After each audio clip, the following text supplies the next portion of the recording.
Hey, good to see you. Thanks for coming. This is another episode of Wireframe brought to you by Design Systems House.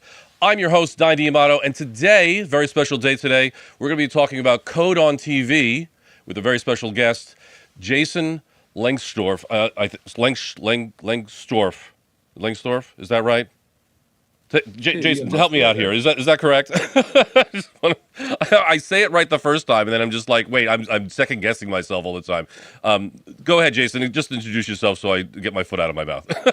Yeah, I'm Jason Langdorf. I run a company called codetv where we make TV for developers. Yeah, great. That's a great elevator pitch. I wish I had one of those myself. I'm still trying to figure that out. But Jason, thank you so much for being on the show. Jason is a very busy man. We originally had this scheduled for Tuesday. I think it was Tuesday, but now we changed it to Thursday because he's got stuff going on, lots of stuff. You've definitely seen Jason on shows that are on the internet talking about code, of course. Also recently on the Mad CSS Challenge over at Syntax as well. Right, we're going to probably talk a little bit about that. It's going up against Web Dev Kyle over there. But basically, I wanted to bring Jason on today, obviously as a big figurehead in the community of development, but as well with me because I have a connection about the communication arts of this stuff. Right. Mm-hmm. So I wanted to know, kind of a lot about the history of how this started here and the growth and the future. So we're kind of going to go and do this whole thing, hopefully in this hour. So let's start all the way in the beginning. What was it, 1980 something, right? All the way in the beginning. I think that's where we're going to start. No, we're not going to start there. Tell me where should we start? Where is the start for you? I mean, I guess it kind of depends on where we want to, we're drawing from how I got into this entirely, or do we want to take the long walk? I have some time. We could take the long walk. Sure. So, let's see what that looks like. My background is in performance. You know, when I was in high school, I was in bands. I was in the vocal choir, and that's the only chance I had at lettering in high school was through vocal choir, and that's always been something that I loved doing it when I was in the band. And then when I got out of it, I always just was kind of looking for ways to bring that back into my life, and the skill side of it was that managing a band is kind of like managing an agency. I was designing, I was developing our websites, I was running the tours, a lot of logistics, managing, booking and coordinating with a bunch of kids in Phoenix, Arizona to convince them to hang up some posters if I took them to them. And all of that added up to me realizing I'd kind of built this skill set where I could be an agency on behalf of small businesses. And so that was where I really got into the dev side of things, which took me completely out of performing. But I kind of missed it. So I got into conference speaking as a way to get back on stage and get a little bit of that performance back in. And that carried me through all of my career. I went from agency work to I worked at IBM. Then I went to a startup called Gatsby, which is now absorbed into Netlify. I was at Netlify before they bought Gatsby, and then I went independent on codetv. But along the way, I was going from an engineer who did conference talks on the side to a developer advocate who was I'm always in the engineering, but it was very much like leaning toward, okay, can I do more educational stuff? How do I scale that? Well, that's going to be video. And so by the time I got to Netlify, I was leaning heavily on video. Not least of which was because I was at Netlify during the pandemic and we lost our ability to do local meetups. I couldn't go to conferences anymore. So we needed to figure out how to reach people in a more generic remote way. And I just, I hated being on Zoom calls. I was so sick of it. And I felt like probably everybody else was as well. So I started looking at like, well, what if we made these more interesting to watch? You know, could we make a TV show that devs would want to watch? Could we make reality TV? Could we make a sitcom? Could we do sketch comedy? How do we get devs to have something to watch that's actually interesting? So that led to some experimentation at Netlify, which really opened my eyes to how far we could push this. And then a couple years of really trying to push for full buy-in, and Netlify was like on board, and you can see some of the stuff we did at Netlify was great, but they didn't see the full vision, and it also probably didn't make sense for them to fully fund like a media arm, right? Yeah. So I realized if I wanted to do it, I was going to have to go solo. So I left Netlify at the end of 2022, started codetv, and spent the next couple of years trying to figure out how basic production works, how how to level up the look and feel of things, how to write something that's fun to watch, and eventually by the middle of 2024, I'd launched Web Dev Challenge. Yeah, which is kind of our like Great British Bake Off for web devs. That was where I think everything kind of crystallized, and we had found a format that was resonating with devs. We like a lot of people watch the show. Everybody that I talk to seems to, they enjoy it. I love making it. People love being on it. And the companies that we work with to produce the episodes they love it because it's got all the good things of a webinar without all the bad things of a webinar, right? Like people choose to watch this, but they do see tool usage, and people do talk about the pros and cons of leveraging different tools. So we had kind of found this interesting thing that, to my knowledge, didn't really exist before in the dev space, right? It's sort of combining a lot of ideas that aren't new into something that in itself was new. And suddenly I was real busy, right? Like a lot of companies wanted to work with us. We suddenly had a whole bunch of opportunities that weren't there before. And since 2024, that's been, year over year, it's been busier and busier. And this year we're working on some stuff that's truly, to my mind, kind of mind-boggling. We're doing some really big projects. New shows are coming out. Spin-offs of Web Dev Challenge are coming out. We're starting to do some location work. We're starting to do much more aggressive production. We've got something coming up where we're renting a car and an arm car so that we can actually do a driving interview with a jib. Wow. And stuff that, I never in a million years would have dreamed that was going to be my job, but here I am. Right? Yeah. It's been a long walk to get here, and at no point was this really the target, but it's very much been just this sort of adventure of like, well, what if we took it one step further? And then you just, you take that step and realize, oh, there's something else to see. What if we took it one step further? Mm-hmm. Yeah, there's been a lot of steps at this point now. Yeah, absolutely. Mm-hmm. Well, yeah, I mean, of course, thank yous. That was the great history of what you've been doing there. I want to break down a couple of those pieces in there, because there's a lot that you just unpacked over there. So I think one of the things that I'm very interested about is you were talking about managing a band, and that turning into managing effectively a media company is what we're kind of turned it into. So when you've been, I think most people know you, at least now, about the development side of that. You mentioned about the band and you making the website for the band. Is that where you got basically started doing development? Is that where that was? Yeah. So, the thing about being a band is, unless you're a good band, you don't make any money. Fascinating. And we were not a good band. So, I mean, we were fine, but we weren't the kind of band that was pulling thousands of dollars, right? We made enough money off of door sales and merch to do the tour. We could pay for gas, we could get ourselves fed, and that was more or less it. So anything else we wanted to do, we either had to do it ourselves or find a way to get trade for it, or whatever it was. And so I realized that I could figure this stuff out. So my first task was I started designing our t-shirts. I'd always wanted to be a designer. I started going to college for designer before I dropped out of college. And that was like, okay, I can design t-shirts. This is fun. And so I had learned Photoshop and Illustrator, and then I learned how to make t-shirt screens, and I was silk screening in my uncle's garage because he had a silk screening machine. And it was just, it's this sort of like slow accumulation of skills over time.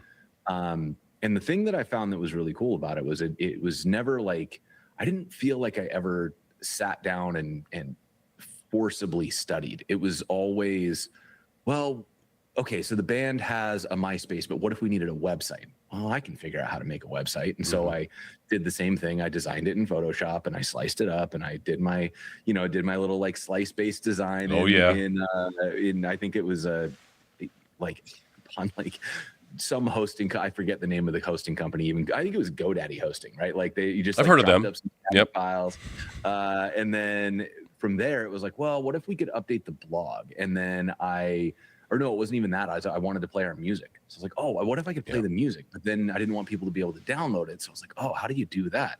And so then it was a project to go learn Flash and ActionScript, because at the time that was the only way to safely embed music on the internet in a way that wasn't really easy to right-click download. And then it went further. I learned PHP and MySQL because I wanted the bandmates to be able to post tour logs. I learned a bunch of animation stuff because I wanted to do cool emo animations. And on the business side, the same thing was happening. At each step, you learn, well, how do you book a local show? Okay, well, how do you book a remote show? How do you make sure that you have gas money if you've driven all the way to San Francisco? How do you, like all these things that you just never really know to think about until it's time to do them. But it's always a small step, right? And I think that was the coolest part about all of this is necessity sort of drives you, like, because what else are you going to do? You're going to go home? Like, I didn't want to give up. I wasn't done yet. So you just take the next step and figure out how to solve that next problem. And relatively speaking, each of those problems is small. Well, how do you make a vector file? I mean, that's a tutorial. You can learn that in an afternoon, right? How do you make a website? Well, that's a little more than an afternoon, but it's still like a couple tutorials. And I'm not saying it was good. It was a bad website. Oh, yeah. Yeah. But like it was there and suddenly I could make a website. So that wasn't an unknown anymore. It was like, okay, well, I know how to make a website, but how do I make a good website? Right. And so a couple more tutorials after that, right? Yeah. Right. And it took me many, many years, but at no point did I ever feel like what I was doing was actively like studying. It was always just, well, there's a logical next step here. Something is missing. I want it to be better. I can learn that next step. And here we are, 25 years later, and I've learned a whole lot of weird stuff. And my skill set is super bizarre. If I start listing off all the things I've done for work and all the things that I do in my day-to-day life, it doesn't even make sense to me. But it was just like logically at the time that was the thing that needed to be learned, and I was like, well, I can, I'm figured all this other stuff out. I can probably learn this, and then I can do it 60% good, and hopefully that's good enough to make a little money so that I can afford to hire the professional next time. Yeah, let's hope for that for sure. I get you there. So I mean, that makes it very clear to me about where the learn with Jason came from. It's more painfully clear than ever now about that, because I was like, okay, well, learn from Jason, as I know it, has always been this code situation, right? It's like, okay, Jason's going to learn this, learn that, but the way that you've explained it now is just like, well, Jason's learned too much. Right. That's basically what's happened. Jason's learns too much and he's trying to offload it to other people. So I mean, I can imagine you bringing back learn with Jason and being like, here's some stuff that's not dev that Jason has learned, as like a spin-off kind of situation. Here I am giving Jason ideas. I mean, that was my dream for a long time is, when I first started Learn with Jason, I specifically didn't name it for code because I was like, well, wouldn't it be cool if in the future I could do a Learn with Jason about like building a deck or repairing an old engine or learning to cook or like repairing a hole in my socks. Like that would be kind of interesting to just learn from different people, all these different skills. Obviously it's a little tough to, it's expensive to film that stuff, and I didn't really have any idea how to connect with an audience. So Learn with Jason sort of calcified into a very dev-focused thing. But oh man, in the future, if I get a chance to bring it back, how fun would it be to just like literally bring me any skill? Let's do this. That would be so much fun. Absolutely. But I think when it comes to development, I think there's enough out there to have these different pieces come in. right? Where, you know, we're going to learn about HTML today, and then now all of a sudden we're going to learn about NPMX, right? Like the following day, Right. like is you know, in the same space, but wildly different skill sets and wildly different experts that are coming in to learn about what these different things are. So I think it's still, you know, it's not as broad as the strokes as maybe initially, but certainly broad enough in our industry, in our community. So I think it ended up you know, working out in a similar way, probably, right? So, but you probably still do know too much, Jason, and we're going to have to take you out. Fair, Yeah. I accept. So now we're fast forwarding a little bit because you had Learn with Jason, obviously doing well, and people were knowing about you and that kind of thing. And I guess you mentioned that it kind of came out of the pandemic. Is that accurate? Because, you know, the meetups are gone, and now we have to find a new medium to put stuff. Well, Is that the idea, or something different? so Learn with Jason actually started before the pandemic. It started in 2018, and the original idea was that I was at Gatsby, and they hired me at Gatsby as a principal engineer without a job description. They just said, you know, you clearly know what you're doing. We need people who know what they're doing. Come join our team and like do whatever is the most important thing. And I showed up assuming I was going to work on code, but I looked around and everybody at Gatsby was an engineer, and I was like, oh, okay, so they got the code side covered. What else is broken? And I started looking around at the rest of the company, and I realized that the thing that made Gatsby work was its community. And they didn't have any systems. They didn't have any way to nurture that community. They weren't looking at it as like a project. They were kind of looking at it as like this thing that existed that they could rely on. And I was like, okay, but how are you going to make sure it continues? So that became my project, was how do I do that? So I started out by putting together some automations. Like we were the project that if you contributed anything, we would automatically make you a maintainer on the project, so you could get into like private. Suddenly, it's your responsibility, basically. Like I maintain.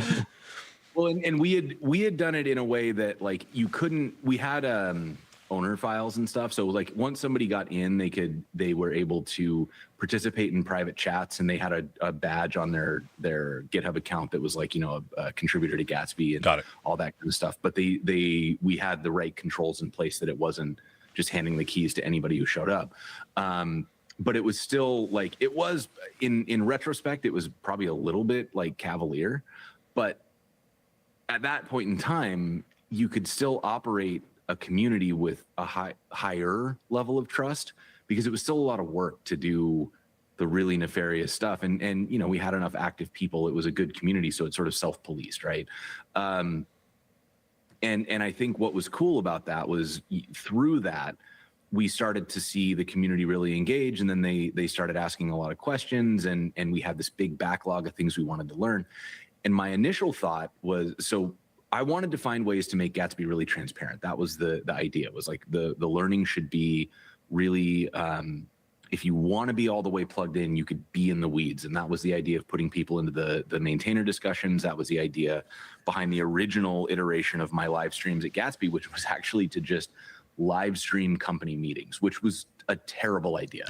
Like, it was so boring. Nobody wanted to watch it. There wasn't a lot of value in it. Like, you know, nobody wants to be a spectator on a meeting. Nobody even wants to be a participant in most meetings. Right. But it got me thinking about live streaming and like what could be useful. And my first iteration was, we had this big backlog of questions. What if I brought people from the community on and I taught them how to do the things that they were asking about right on a stream?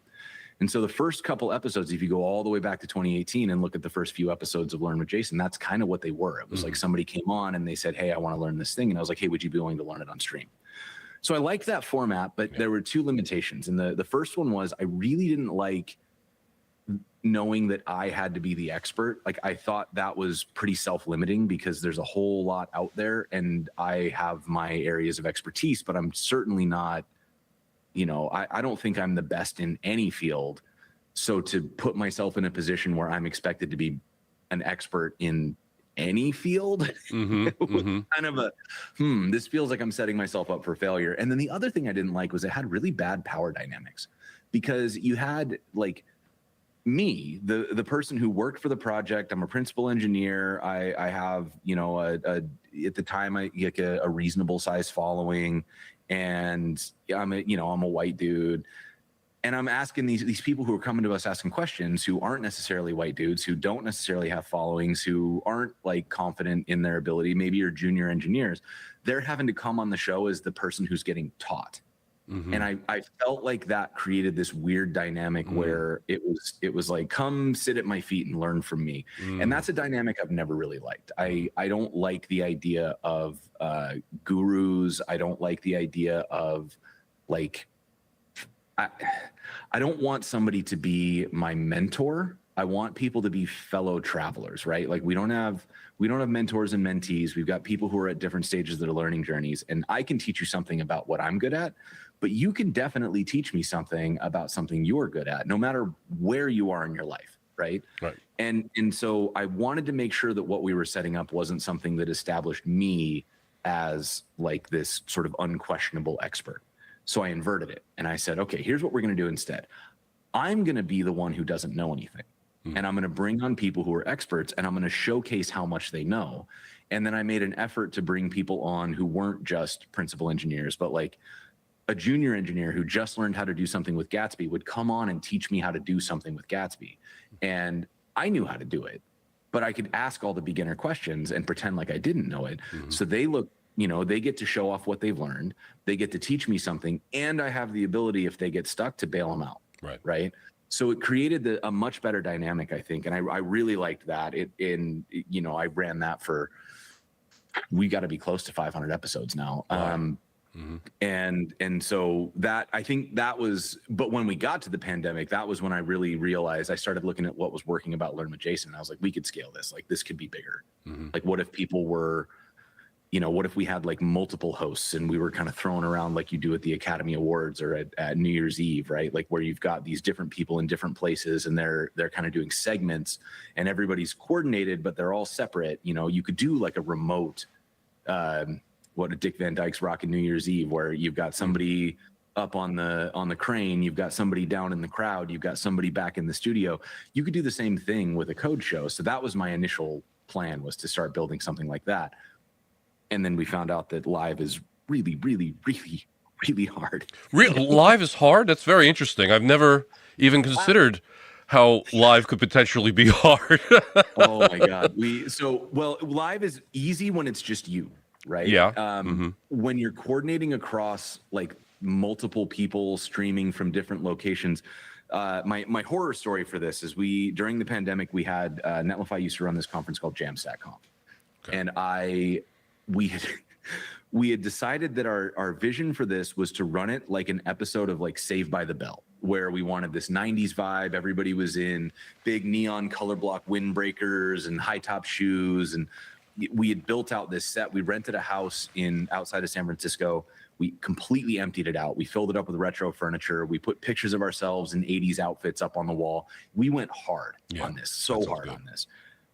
And then the morning of the shoot, we get a call like 5 o'clock in the morning, and they're like, the power's out of the venue. Oh my God. What do you mean the power's out of the venue? And they're like, we're trying to figure it out. Just, you know, we just wanted you to know. So I start making my way to the venue. I call at 5:30. I'm like, what's the story? They're like, okay, we figured out what's going on. A bird flew into the transformer in this neighborhood, and it's knocked out power for the whole neighborhood, like 500 houses without power. Oh my God. And I said, okay, what's the fix? And fortunately, we were working with an awesome production crew. They're like, we're already on it. We've got a Jenny truck coming. So we'll have that here, and we're working on getting suitcase Wi-Fi right now. And that should allow us to get back up and run. But, you know, it was like, we had everything planned except this idea that, maybe a bird just decides to take out the neighbor. It was like, how do you even plan for that? Right? Like you can't. Contingencies can account for random acts of chaos. Yeah. And so that was one of the things that I learned was, you know, live makes sense when it has to be live. The Academy Awards, New Year's Eve. But for almost anything else, doing the same segments we were going to do, but doing them, you know, a few weeks before so that we could edit it, it wouldn't have taken anything away from the experience. and then we could have live for like a few audience interaction segments. But the vast majority of things we were doing were interviewing speakers that were already confirmed. It was, doing a bit to get us from one section of the conference to another. It was explaining the rules. There was no value in that being live, or no added value, right? Other than just the knowledge that we had done it live. And so I started learning a little bit about like what, where sometimes you do a thing because it's really cool to do a thing, and sometimes you do it because it's the right thing to do. And I feel like we're very guilty of this in engineering, of we choose the cool thing, the fun thing, instead of the practical and reasonable thing. And I absolutely fell into that trap. 100%. Yeah, I know. I definitely feel that for sure. I mean, and we're exactly to the ending point there about, choosing the shiny thing over the practical thing we see, in design and development everywhere. But I also, I want to, touch upon the live thing, because even doing it, by yourself is hard. Let's not belittle that, because this is hard. This is a one-man show. The camera's switching by themselves. I have a foot pedal for that, just as a behind-the-scenes thing. But the thing that I think is interesting is so just to let the audience also know, if they didn't, I also have a background in entertainment. I was a dancer for a long time, so I was on stage doing that kind of stuff, and other events and things, and so I've always liked being a performer and entertainer, and that, and all of that, of course, is live. There's always an audience for that. There's, it's very infrequent that it's a recorded situation, at the time, at least. I did a couple of, I did a music video. I think it was one of the things that I recorded as a. Are you familiar with like Mindless Self-Indulgence, the band? Oh yeah. Yeah, I'm in one of their music videos. Oh, that's great. Yeah. But yeah, so the live aspect for me has always been really interesting, but it's always a Murphy's Law thing. Now, granted, like I would never Murphy's Law a bird flying in and taking out the neighborhood. Like that's right. Beyond, absolutely beyond. But certainly the contingencies have always been a situation that I've always think about what could happen here, what's my response, all that stuff. And my wife complains about it too, because she's like, stop worrying. I'm like, worrying is exactly how we're preparing for the possibility of something else happening. Like I'm always asking her, like, what if this happens? She's like, that's not going to happen. I'm like, but what if it does? And it's just like, it's this conversation. But that's why I like, the thought experiments. But the live thing, at least again for me, and Jason and I spoke, before the show, is mostly because for me, this is a side thing for me, right? This is not my main thing. So for a live kind of show, I prefer doing it live, because then after it's done, I don't need to necessarily thinking about it. For the shows that Jason has to put on, and for many other folks, while the quality of the edit is usually very good, right? Like what I'm doing live here is I'm doing the best I can, but when you do it as a recording, you can really curate the way that these things look. So you'll see in much of Jason's work and in other people's work that the editing really shows. So actually, let's ask about that. Tell me about like the editing process for you. What is that all about? Give me some insight for that. Yeah. I almost hesitate to talk about this because I feel like it's going to be so discouraging to somebody who's just getting started. But right now, when we film with 3 cameras and a sound mixer, and we feed all that footage to an editing house in the UK. And those editors, it's Christy Richardson is our main editor, and Matt Farthing is our colorist and does like title design and sound. And they get a 2-something terabyte dump of footage after each episode of, say, Web Dev Challenge. They then have to line that up. We use timecode. If you don't know what that is, please don't worry about it. It will almost certainly never affect your life. Preach. And and then we've got, so they're like pulling everything in, and then they've got to scrub through for usable footage, because it's a lot of just people in the space, right? So they got to go look for the moments that are really interesting. They got to pull all the usable clips, and then they have to use the usable clips to assemble the story. Right. And so the way that we make sure that feels good, because again, this is reality TV, it should feel like the same show when you watch it. And so I watched a ton of reality television. Yeah. And it was all for research. It was my job. Yeah, totally. And so the way that I did it was I did beat by beat on different shows. So when we were planning Heat, which is our game show, I watched a bunch of Wheel of Fortune and Jeopardy and Let's Make a Deal and a bunch of shows like that. And I would get timing of like, okay, so from when the show starts to when they like they start playing the first game is this many minutes or seconds, and from when they play the first game to when they introduce the contestants is this many minutes or seconds. And I started looking for patterns of like, okay, so in any of these shows they are into gameplay within 90 seconds. And that was like, okay, that's a really good point for me to keep in my mind. And similarly, when I was looking at reality TV, it was, you know, Great British Bake Off, Great Pop. Oh my God. Oh my God. Okay. So my computer decided to restart. I don't know why that is. That's not good. So let me hold on a second here, folks. I apologize. I just lost Jason. Give me a second. Hold on a second. I'm just going to get him on Discord. This is why it happens live, folks. This is why it's live. Jesus Christ. Hold on.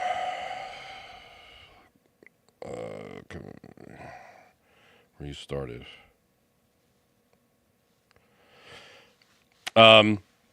Please wait while we get my computer decided to come back on. I don't know, again, why it decided that this is the moment in time that it needed to restart. So just give me a moment. Hopefully it's only a couple of minutes. We're working on updates, apparently. I guess in the meantime, we're going to, I guess, give you some updates about what's been going on with me. Sorry about that, folks. But a couple of things have happened with me. We had a meetup in New York, which was about building with AI. That I was in a panel with Hang and Dima, who works on Amazon as a design technologist, and we were talking about building with AI. I did actually broadcast that live, where a computer was not involved and didn't have to restart. So we did broadcast it on my personal channel. So if you wanted to take a peek at that, I don't know how the audio is, but hopefully it's okay. But we had a good time last night. That was good. Tomorrow there will be a live show with Oliver from Pimp My Type, and we're going to be doing some what's it called? Some interview, some talking about topography, of course. So you know, if you want to be interested in that, that'll be cool. I'm almost done setting up my PC. That's great. Let's go ahead and remind me later. And we're coming back. That's great. Okay, so let's bring Jason back. Let's bring Jason back. Please hold.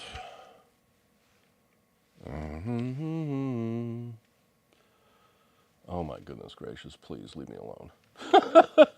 Doing it live, folks. Doing it absolutely live. Doing it absolutely live. Okay, let's see.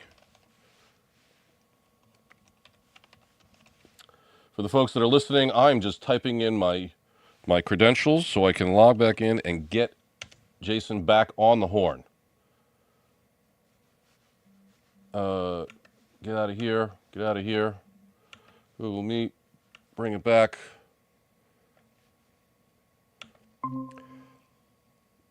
Okay, we're back.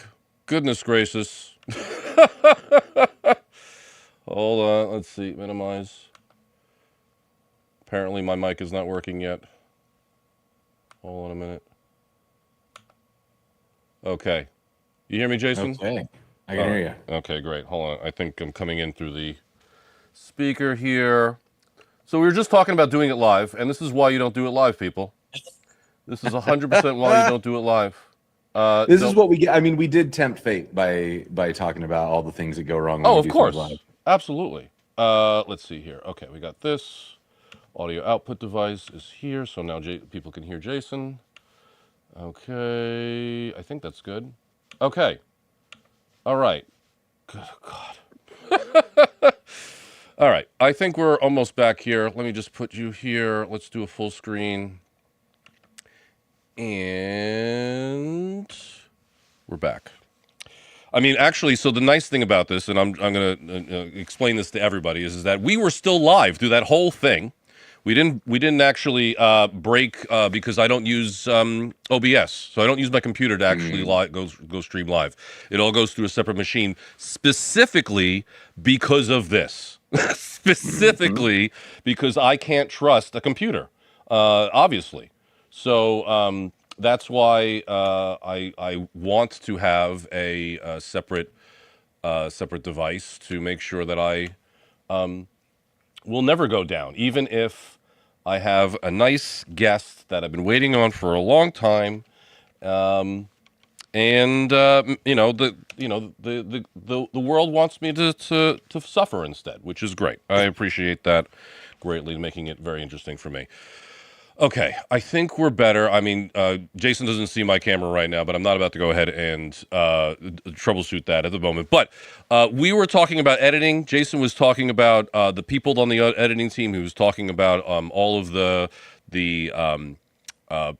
terabytes of data that are being going through, and then you were talking about how you were studying these shows and the timing and things. So I think that's where we left you off there. What part did you lose me at? Because I definitely kept talking. Yes, I know. I think the last thing that we got was about you studying these things, the timing, the storytelling, and trying to replicate that and learning that, hey, there's something to this. Yeah, right. So basically, my job was to make sure that we were shooting something with intention. Right. It's not just throw up some cameras and see what happens. I think that's a great way to, ruin your editor's day. So we started with the format. We knew what we wanted to accomplish, and then we were able to build out a spreadsheet that was the beats within the show that we wanted to hit. So we know that every show needs an opening. We need to set up the challenge and the rules. We need to kind of get acquainted with everybody. You've got sort of the middle part where people are building and overcoming challenges, and then you've got the climax where you get to the time's running out and everybody kind of gets to the finish line, and then you get to see what everybody built. Right? It's very much structured, even though every episode is unscripted. And similarly, like when we did the game show, we had very specific beats for Elite Heat that we wanted to hit. And that was actually one of the places where I learned how important it is to be strict about that, because we weren't on Elite Heat. And I think in season 1, you can feel that it's not as snappy as we wanted it to be. And so that's like a sort of thing that I'm still working on getting somebody. I'm gonna get it. Somebody's gonna help me run a season 2 of Elite Heat, so that me and Mark can take all the lessons we learned from season 1, and we're gonna blow your socks off. Hell yeah! Right. And so it's one of those things that, like, editing is a continual process. And when I'm editing by myself, this is something that I used to ignore. I would say, well, I'll just film, and then at the end I'll figure out how to make it good. Right. And I think that was my way of procrastination around the story and the point of view. And I think there's some value in free writing. If you just sit down with a blank sheet of paper and you start writing without a plan, and you end up with 5,000 words and it doesn't really make any sense and it's rambling, and like, you can probably go back in there and you can find something. Yeah. But a better solution is free write. That sorts your thoughts a little bit, and then throw that whole page away. And now that you've got those thoughts in your head, write it again, but with intention. What's the beginning, middle, and end? What's the before world and the after world? What are the challenges you have to overcome? Where's the big battle, the boss battle that you have to overcome to get to this better world that you see? And if you write in that way, then you know how to shoot. You immediately kind of build out your script. Like yesterday, it was very validating. We had one day. It's a standard production schedule is like a 10-hour shoot day. So we get in at 8. We got an hour to set up. Cameras up at 9. I got to get everybody out of there by 6 p.m. or else I start paying overtime. So we target of wrapping at 5:20, so that we've got 40 minutes to get cameras and cases and get everybody on the road. we had to shoot the entire episode. So this is our opening, it's the challenge, it's interviews, it's the judging, it's the reveal, it's, you know, all the things that have to happen. We've got to get that set inside of this day. And part of the build is a 6-hour build, you know, a build window. The new format is a kind of like a beat Bobby Flay chopped kind of thing. So we scheduled this. We just used our call sheet, and you just kind of do like a line by line spreadsheet of like, okay, at 9 a.m. cameras up, show intro, 9:20 host, you know, sets the challenge, 9:22 the sponsor talks about their thing for 3 minutes, and then 9:25 you're into the next segment. Like, it's very, you know, a very regimented schedule. And when I did this for Web Dev Challenge the first time in 2024, that call sheet was so wrong, like comically wrong. What was wrong about it? All my timing was just off. Like, I didn't leave enough time for transitions between scenes. I hugely overestimated how long certain things would take, and like drastically underestimated how long a few things would take. And by the end of the day, we got everything done, but like we were well into overtime, and everything on the call sheet was just notes of like, oh yeah, this was way too short, this was way too long. And it took me really that first season to dial it in, like how to plan an episode, how to make sure something keeps running. And again, I'm learning a bunch of different skills, because I came in as like, I've done a lot of writing and I've done a lot of live streaming, but I haven't done any show producing. I've never directed anything. I've never been an AD, which an AD is the person who's like watching the script and calling time and making sure that you're on schedule. Right. So like each of these people has a very specific job that I've never done. And I didn't know that you're supposed to hire these people, and I definitely didn't have budget for it. So I'm doing all those jobs myself. I'm doing a really bad job of the first season around. But on this new show, right, 3 years of experience into it, we wrapped 20 minutes early. Hell yeah. And everything that we did, we made like a couple adjustments on the fly as we realized how different things were working in the script. But for the most part, we were on time. Right. And so we're going to have a meeting on, we're going to do lunch tomorrow to like go over how it went and make an adjustment for when we do the next episode in April. But by and large, you know, the practice is paying off, and the estimates on what that show should take to film were largely accurate. Right. And the adjustments were more like stylistic updates rather than like, dang, we got that wrong, which is really exciting, because, you know, it just, I feel like especially in the production side of things, I very much feel like an interloper. Like I swung into this stuff sideways. I have no real experience. I came in, I didn't get to work as like a PA, right? The production assistant who's like running coffees on set. So I didn't really get to observe how other people work. I just sort of stepped in as the guy in charge, and like, I'm just continually trying not to step on rakes, because I'm working with professionals. The people that I work with are people who have filmed like feature films, and they work on huge commercials for giant brands. And so they're coming in, they know how this stuff works, and I definitely don't. So I'm just trying to not make a fool of myself in front of the pros, because I want them to think of me as a peer and not just some guy. And so it was very validating to get into that situation yesterday and realize that I'm still not like, I don't think I could step in and direct a Nike commercial, but I do think I've hit the level where I at least seem like a professional. Okay. Yeah. Yeah. Which was like, yeah. Yeah, absolutely. Well, here's the thing that I'll have to say is that I think maybe selling yourself a little bit short, because you're not trying to make a Nike commercial. Here's the situation. I think the thing is that if someone's looking to make a web development related show, content, etc., I mean, you're the guy now, right? Like, it's very clear that that's now your niche, right? If there was ever a situation where, you know, and people are not looking for a Nike commercial, they're looking for the expert in X, whatever the heck that is. I mean, we talked about it earlier about me being in the mindless self-indulgence video. That video was Dance Dance Revolution themed. So the production team reached out to Dance Dance Revolution players in the region and they were like, "Hey, are there any people that would be good enough to be in this music video?" And I was I guess, the community moderator of that location. So I said, "Yeah, let's collect a whole bunch." So we collected a whole bunch and put them on the show. But yeah, that's finding experts, right? If you're a niche expert in Hmm. something, somebody out there somewhere is going to go ahead and find the expert in that thing.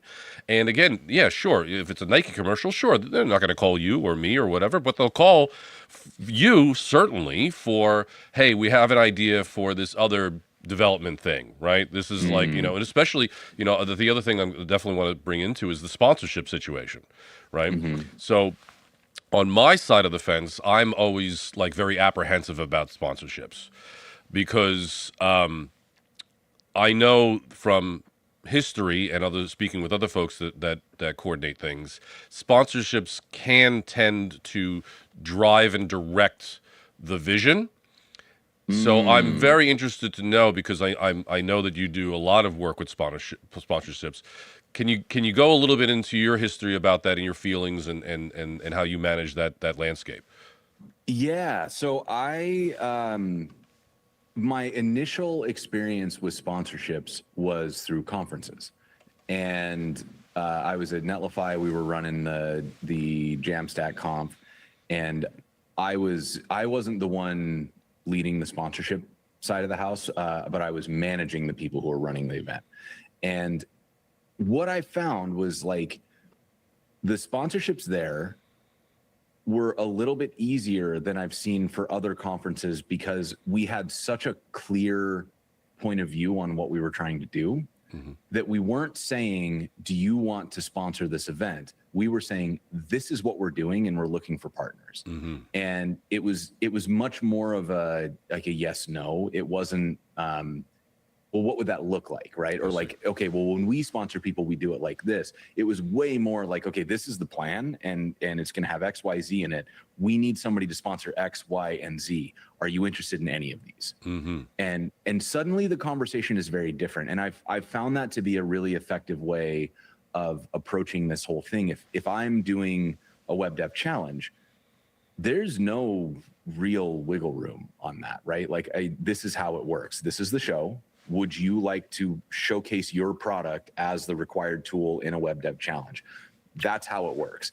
And if somebody wants to do that, then the contract that I have for a web dev challenge with a sponsor is, I retain creative control and all that stuff. They're showing up, they're sending an advisor, they get to ask the devs to build something with their tool, and that's really the extent of the partnership. But that's what they trust me for, is that they can see that the thing I'm doing is getting people to participate and be part of it and really get involved. And I think that the success of web dev challenge is then leverage when I go into something else to say, well, people aren't coming to me saying like, can we buy an ad read on your channel? And when people do come to me and say, hey, can we do a 30-second ad read on your channel? I just say no.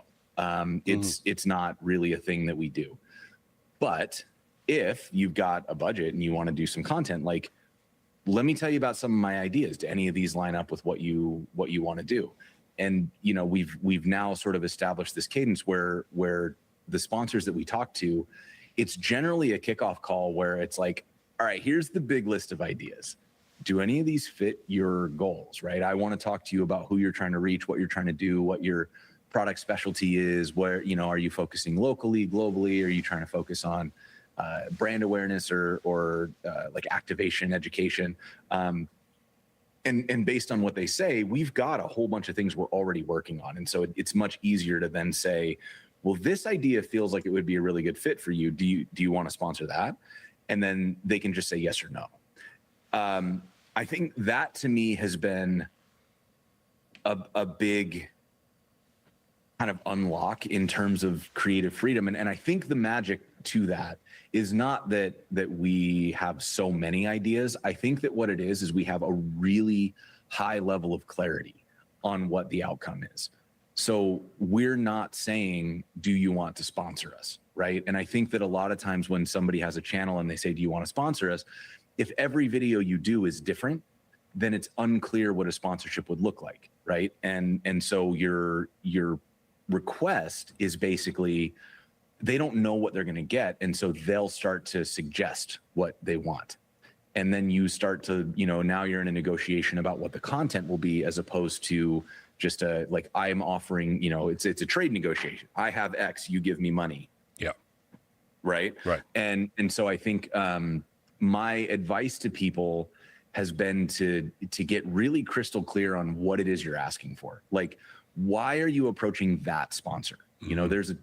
I don't actually approach a sponsor unless I've got a very specific thing in mind for them that I think will work really well. And when I do, I'm going in with, like, I've got the whole story. You've got this product. I think it would be really cool if we did this thing. We're going to go here. We're going to bring this person in, and then we're going to make this whole thing happen. And it's going to be powered by your tech. I think this would be really cool. Do you want to like explore that as a partnership? Yeah. And you really clearly, you immediately find out if this is somebody who's got the capacity for that kind of, because I mean, some companies just don't do that, right? Like, you're not going to go to Oracle and pitch them on a wild idea and expect them to not like have the content and legal team crash down on you like a tidal wave, Exactly.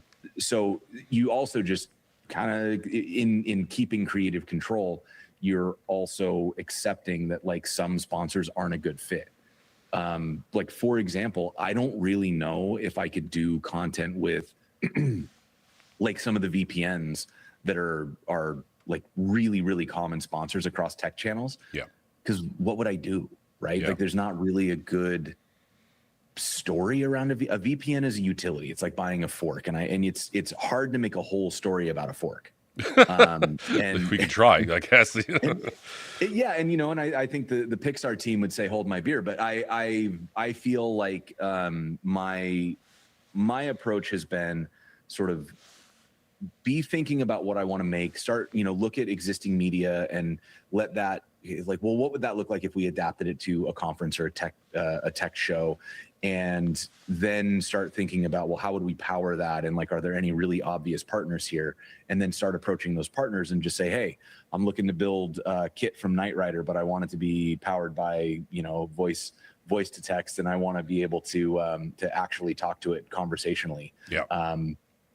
You want to sponsor that? It seems like your tech would do that, right? Suddenly the conversation is very different. Yeah. No, that definitely works out a lot better in that particular case, when you frame it that way. And again, I think, finding the right partnership. I mean, instead of thinking about it as sponsors, you think of it as a partnership, right? And I think it ends up, working out a lot better in that case. I think one of my not strong suits, one of the areas of improvement for myself, and just, in this conversation I'm thinking about, is just even in the way that you introduce yourself at the top of the show, being this elevator pitch of like, boom, like that's what we're doing right now. For me, my elevator pitch is like in the Empire State Building, that elevator, and hopefully it broke down by the 88th floor because we need some time.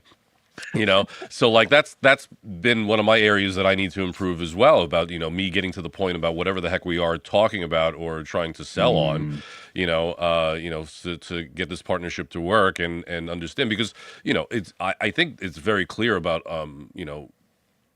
me, you, other people in the industry having passions for building, having passions for community, but it's the way that they get communicated is the thing that I think is the difference between the ones that are successful and then the wireframes that are out there that I'm still waiting for having 1,000 subscribers on this channel. But please subscribe now. Go ahead. If I can just, I'm gonna take a half step back and make this into like the most generic business advice, but it's truly been the thing that I think has made the biggest difference in my career, which is every single company is full of a lot of people who want to do good work, but they're a little bit nervous that they're going to get it wrong, right? Or they're a lot of bit nervous that they're going to get it wrong. Absolutely. The single strongest thing that you can do is have a clear plan and a ton of confidence in that plan. Like, if you walk into a room and you say, this is the thing that I want to try, I think it's going to accomplish X, Y, Z, and I believe in it wholeheartedly, and I'm willing to stake my job on this effort. The things that unlock, because everybody goes, oh, thank God it won't be my fault if it goes bad. Oh God. right? Because like I used to do this, and you don't necessarily have to stake your job, but I think that attitude, like if you approach it in the way of, you basically think about it as, well, you hired me to be good at this, and I am good at this, and this is what I think the right choice is. So I'm asking you to trust me to be good at my job, with the unspoken follow-up of, and if you don't think I'm good at my job, you should probably remove me from it. Hard truth. Right? And so the way that I've approached my career, and granted, you know, I'm coming at this from all of my different points of privilege here, and so take all of this with a heavy dose of survivorship bias tainted salt. But my experience has been that in the instances where I was able to walk into a room where not like an uninvited room, but when I've been able to walk into a room where people are saying, what should we work on? And I can say, I've got a really clear plan. I've got some really good ideas on how we can measure it, and I'm willing to own it entirely. Yeah. Those are the projects that I've been able to do. Like, people buy into that. Yeah. And it's because I think everybody else is kind of sitting around going like, well, I mean, we could try this, we might try that, but what if it goes wrong? What if this happens? And if somebody just stands up and says, don't worry, I got it.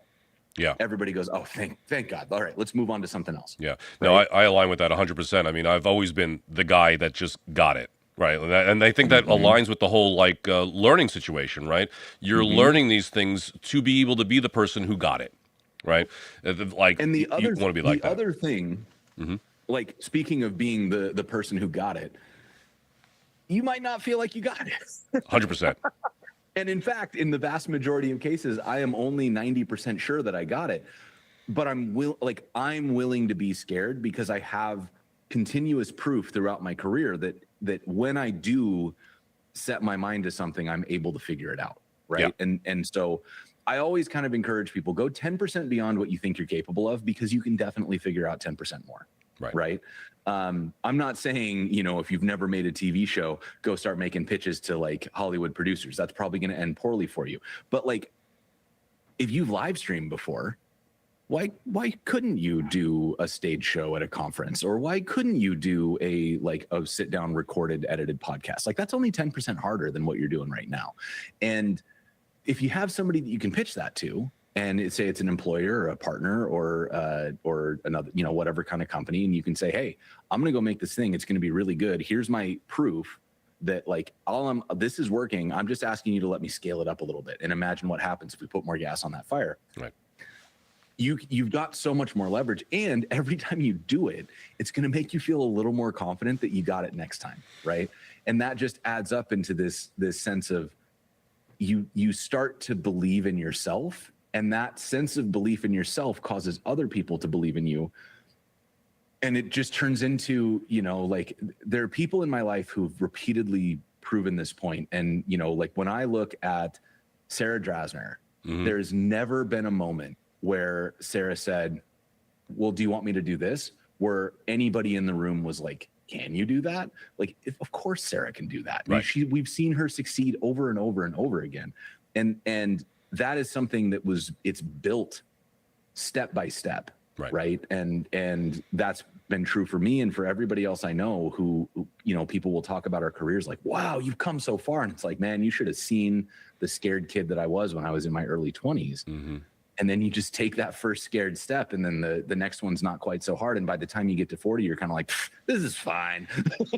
Yeah, well, you want me to spin another plate? Sure, add another. Yeah, by the time you get to 40, make sure that you're on, you know, a live stream, and then have your computer actually go crash. You know, that's you know, the learning experience. But it's practice makes perfect is effectively what Jason's really saying here, is that it's that practice part that you have to do, because if you never practice it, then you'll never get the success that you're looking for. You can't do it right the first time. I mean, you know, I am making fun of my own show at the moment, but truly, you know, if you look at the earlier episodes of this show, it was, you know, just in like my office with a single camera, and now, you know, getting more, you know, more of that muscle of being like, okay, let's, you know, upgrade this set a little bit and bring some more interesting things. And when you bring in more complexity, absolutely things are going to go wrong. I mean, you know, I used to, you know, kind of threaten myself that I was going to go ahead and have, you know, scheduled people on here to talk to. And of course, when you bring in more people, as you can already hear from Jason, the more people you bring in, the more chaos comes in. It's just how Right. it is. Just one person is all it takes, and apparently one computer is all it takes for you to have absolute chaos on a show. We are at the end of the show over here, but I want to give Jason the opportunity to plug. But of course, on my little show, I don't know how well that's going to do, but you know what? I think it's really important to plug it for anybody who comes on the show. Speaking of people who come on the show, if you want to be on the show, please visit wireframe.ds.house. There is a form at the bottom of the screen that you can fill out to be on the show, just like Jason is here. I promise that the computer will not go down. I'm going to make sure of it directly after this show. I will refuse. But I would love to have you on the show. Love to talk to you about whatever you are doing in design development or anything of that nature. Tomorrow, we're going to have Oliver on the show from Pimp My Type. But Jason, what would you like to plug today? What's going on in your life? What's happening next? I will always plug Code TV, but I think more importantly, I want to plug just the idea of doing stuff. Like I hope everybody who watches this just take one small step towards something that's important to you, and that's what I'm plugging. I love that. Thank you so much for that. I really do appreciate it. And I mean, I think this is a really good insight into the learning experience. I think was just excellent for this. So again, thank you so much, Jason, for joining me. Just stick around for a little bit while I end out the show here. Thank you so much for watching. Before you go, please help out the show by smashing that like and subscribe button to get notified the next time that we go live. And of course, feel free to continue the conversation on the official Design Systems Discord by going to discord.ds.house. Play nice in the comments and be nice because my computer, please. And I'll see you on the internet. Bye.